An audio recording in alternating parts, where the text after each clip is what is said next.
Tibetan Buddhism is a religion with a rich culture that emerged from a wide range of practices, which include the complete scope of the Buddhist teachings from the Hinayana, Mahayana, and Vajrayana levels.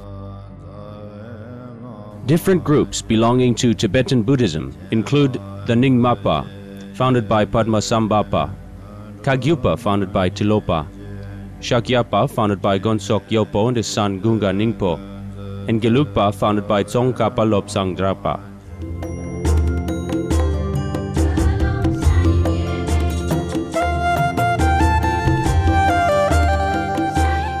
The teachings of Tibetan Buddhism puts a focus on the awareness of death and the ephemeral nature of life, leading to diligence in meditation and spiritual practice. Mandalas, prayer flags, and tanka paintings are visual imagery used as reminders for practitioners on the path.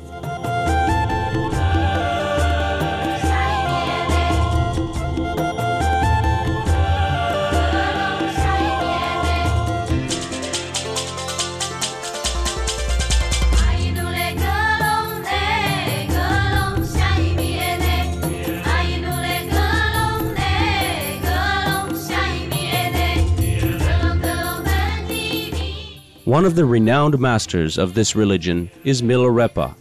Magician, yogi, poet, hermit, many names have been attributed to this most famous figure of Tibet's history. This Himalayan saint lived from 1052 to 1135, and his story of personal redemption has continued to be an inspiration to many generations.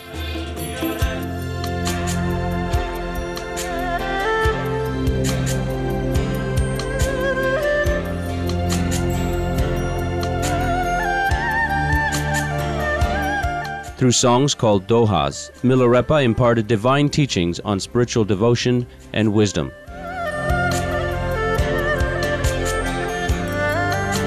Today we present to you an excerpt, The Conversion of a Dying Buddhist, from the holy text of Tibetan Buddhism with the compilation titled The 100,000 Songs of Milarepa.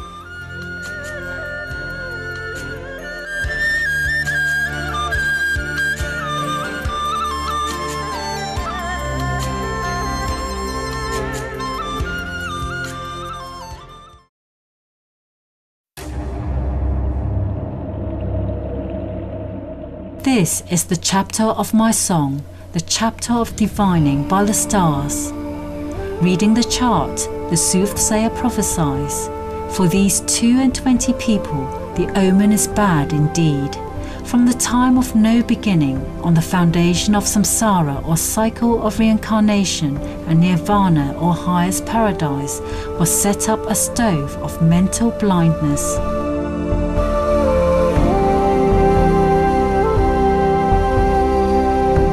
The host, pure manifestation, was singed by words. The burners, hate and lust, left behind a burning spot.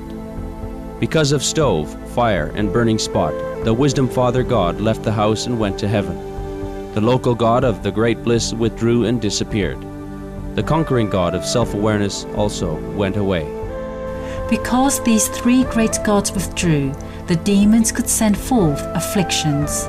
Hence arose the 8 dharmas of the world, and the pain of life came into being in samsara or cycle of reincarnation. Burning anger, the most dreadful demon. Stirring lust, that pernicious demoness.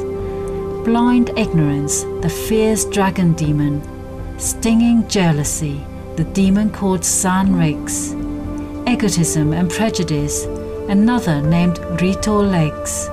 Self-praise and self-inflation, the demon starred Mamo. Evil deeds and habitual thinking, the dread demon called a Sindre. My host, these are the demons which afflict you. According to the divination, your life is in great danger, for whoe'er is born will die. According to the divination, your family affairs are not auspicious. At the end of a gathering, there must be departure. According to the divination, your monetary affairs do not prosper, for the end of gain is loss. According to the divination, your dealings with your foes are not lucky, for no longer can you take the upper hand.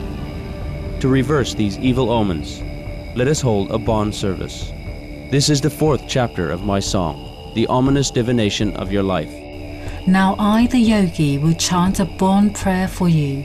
Bon, in its deeper teaching, says, in the morning of the first day was laid the foundation of heaven's Tripitaka. The ransom was given of hearing, practice, and contemplation.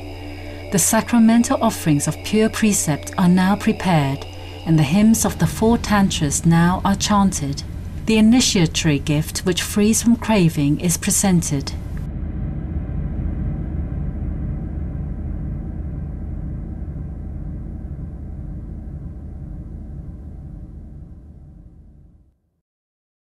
For the disappearance of the Father into heaven, the recognition of basic blindness is the remedy I offer. For the withdrawal of the local gods of the great bliss, victory over the 4 demons is the remedy I offer. For the absence of the conquering God of self-awareness, the ransom of self-renunciation is my offer. The evil thoughts of the 8 worldly affairs I amputate with the awareness knife that is free from craving. To cure the lives of pain in this distressing world, I offer the balm of universal bliss. The fire-like angry demon I poison with the wisdom of the void. The lust-stirring demoness I conquer with mind essence. To quell the dragon demon of blind ignorance, I summon the 8 dragons, self-liberating forms. To the king of demons, suffocating pride, I give the heart's horn of the wisdom of the void. To conquer the Tsan demon, stinging jealousy, I raise the arrow scarf, the wisdom of accomplishment. To the bragging, self-praising demon called Mamo, I recite the prayer of the non-existence of self and others. To cleanse clinging to self and egotisms, I make altruistic offerings. To nullify the evil of habitual thinking, the voidness of mental functions. If there be harmful demons, these remedies will dispel them. If there be ghosts of prosperity, these acts will capture them. If you make sacramental offerings, do so in this way. Mind nature has no birth nor death. Through this Bon understanding, threats to life are overcome. The companion of self-manifestation gathers not nor separates, but overcome all threats of family strife. Transcendental property cannot be exhausted. By knowing this, is the fear of poverty dispelled. Through the teaching of this Bon doctrine, ill omens and divination are reversed. If one understands the Dharma or true teaching truly, even the sufferings he undergoes will appear to him as divine instructions. Through this Bon teaching, all evil encounters are transformed. This is the 5th chapter of my song, the chapter of subduing devil demons. O family of 22 members, the ill of your mind blindness has been cured. The painful groaning of self-clinging ended. O sick man, upon your face appears a fair complexion, the illuminating void. Food and drink, the illuminating and blissful samadhi, become delicious and appetizing to you. The sick man is now grateful for his cure. With heartfelt sincerity, he renders thanks and makes propitiation. He sends his son, self-awareness, to the mountain of the great perfection. To the shepherd boy, constant mindfulness. Then takes a yak, the 9 successive vehicles, a sheep, the 4 tantras, and a goat, the 3 canons. Thence upon the plane of universal equality, guests are summoned to a feast of myriad wisdoms. The oblation is anointed, together with the food of sunyata. The arrow scarf of learning and contemplation is spread out. Appreciation is expressed to all the company. Before the Guru, the soothsayer of skill, is hung the human skull of faith, veneration, and sincerity. For with the holy teaching of Bon, he rides the horse of skillful wisdom.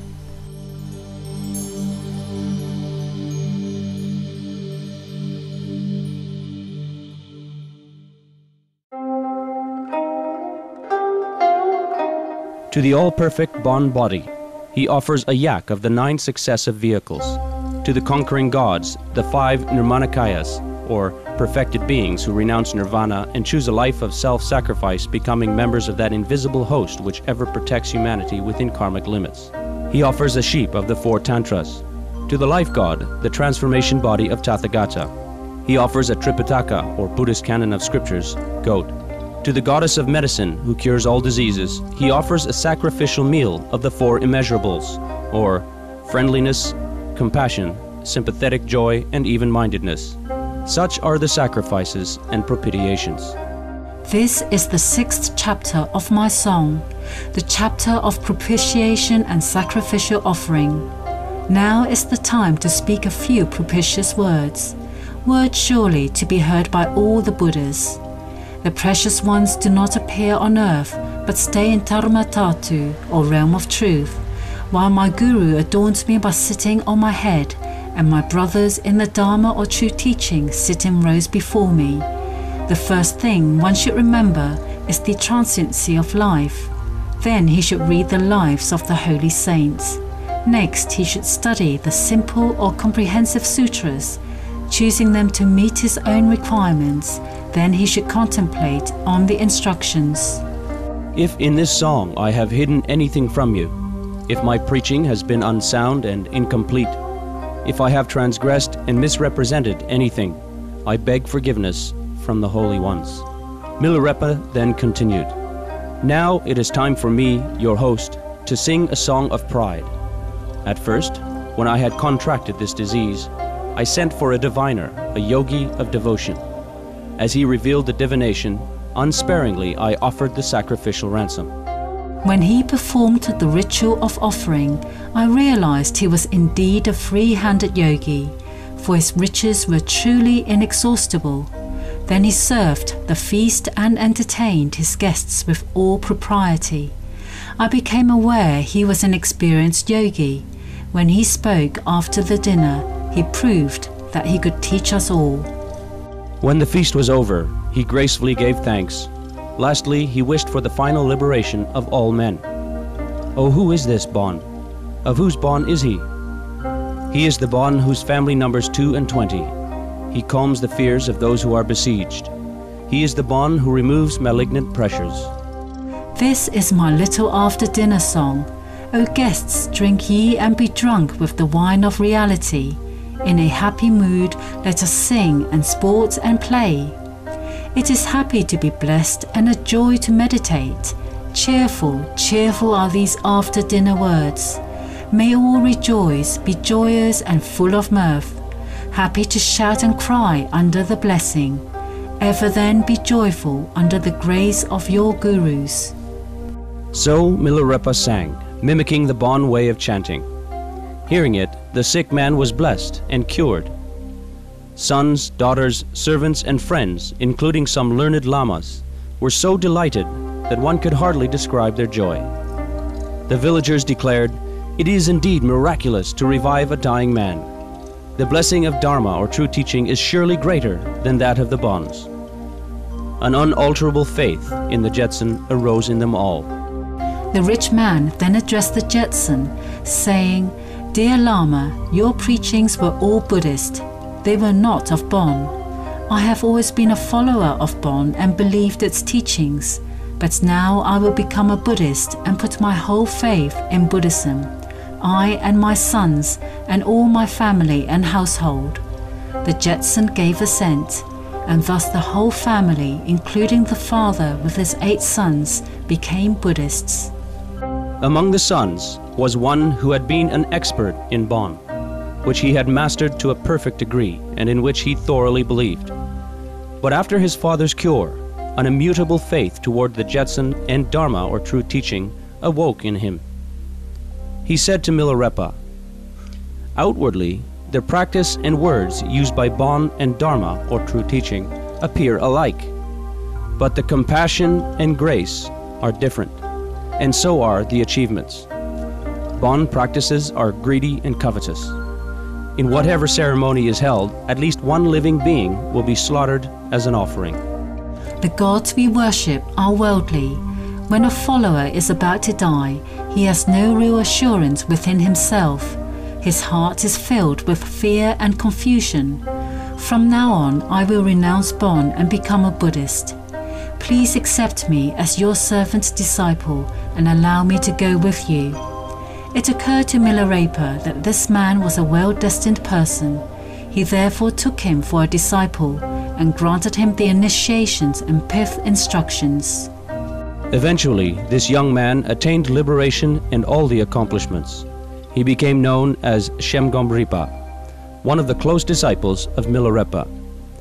His father and his brothers all gave their best service and offerings to the Jetsun while he dwelt at Lango Ludutson, Beppo Mamustson, and Barkon Gitson. They entered the gate of liberation and followed the path of the all-knowing ones, thus preventing themselves from falling into the miserable realms of samsara, or cycle of reincarnation. This is the story of Milarepa meeting Tiwarepa, the outstanding enlightened yogi, and Shengom Repa, the close son disciple of Milarepa, at Beppu Mamuson and Lapu Paimason.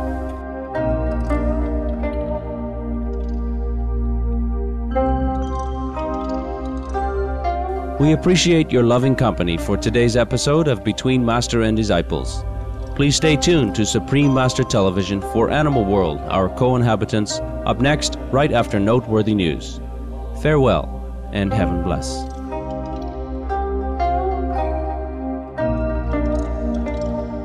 For more details, please visit www.suprememastertv.com/BMD.